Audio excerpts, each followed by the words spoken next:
बिहार में एनडीए जी जान से चुनाव की तैयारी में जुटी हुई है। गठबंधन में दो सबसे बड़ी पार्टियां राज्य में अपना अपना किला मजबूत करने में लगी हुई है।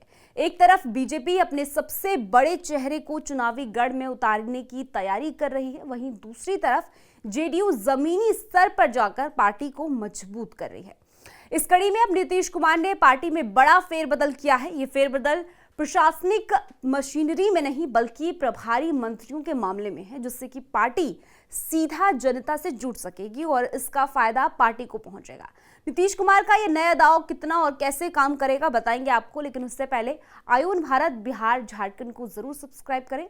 स्वागत है आपका, मेरा नाम ताना अधिकारी है। बिहार विधानसभा चुनाव को लेकर एनडीए ने अपनी अपनी रणनीतियों को जमीन पर उतारना शुरू कर दिया है। एक तरफ बीजेपी अपना बड़ा चेहरा मैदान में उतार चुकी है। कहा जा रहा है कि मई में पीएम मोदी दोबारा से बिहार के दौरे पर जा सकते हैं। वहीं दूसरी तरफ नीतीश कुमार पर अपनी पार्टी को मजबूत करने में कोई कसर नहीं छोड़ना चाहते हैं। इसी के चलते अब नीतीश कुमार ने प्रभारी मंत्रियों की जिम्मेदारियों में फेरबदल किया है, जिसके बाद प्रभारी मंत्रियों की अब नई लिस्ट जारी कर दी गई है और 35 जिलों के लिए मंत्रियों को प्रभार दिया गया है। बड़ी बात यह है कि कैबिनेट सचिवालय विभाग की ओर से जारी अधिसूचना में कहा गया है कि जिन मंत्रियों को जिलों का प्रभारी बनाया गया है वो जिला कार्यक्रम समिति के अध्यक्ष की भी जिम्मेदारी संभालेगा। लिस्ट के बड़े चेहरों पर नजर दौड़ाएं तो डिप्टी सीएम विजय कुमार सिन्हा भोजपुर और मुजफ्फरपुर जिले के प्रभारी मंत्री थे। अब उनके पास बस मुजफ्फरपुर जिले का ही जिम्मेदारी होगी।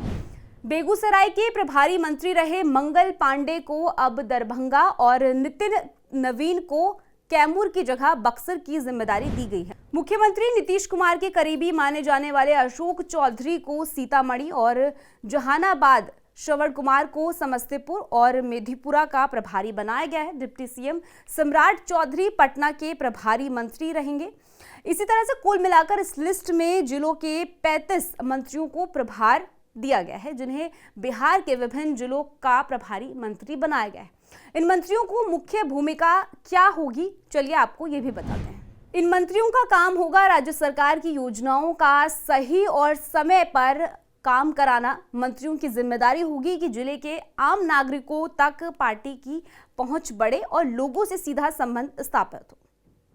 नए फेरबदल के बाद अब मंत्रियों को प्रशासनिक अधिकारियों से तालमेल करके जमीनी स्तर पर भी वो लागू करना उनकी जिम्मेदारी होगी। यानी कि मकसद साफ है, नीतीश कुमार अपनी पार्टी को मजबूत करने में जुटी हुई है। इसी के लिए ऊपरी स्तर से लेकर के जमीनी स्तर तक पार्टी को मजबूत किया जा रहा है। पार्टी की योजनाओं को ठीक से लागू किया जा सके, आम जनमानस सीधा पार्टी से जुड़ सके और कार्यकर्ताओं की सीधी पहुंच जनता तक हो।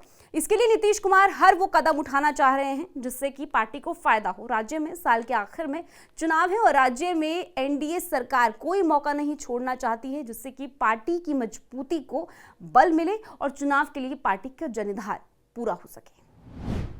खबर में फिलहाल के लिए इतना ही। पूरी स्टोरी को लेकर आपकी क्या कुछ राय है कमेंट सेक्शन में जरूर बताइएगा। बाकी देश और दुनिया की ऐसी खबरों के लिए आप जुड़े रहिए आयुन भारत बिहार झारखंड के साथ।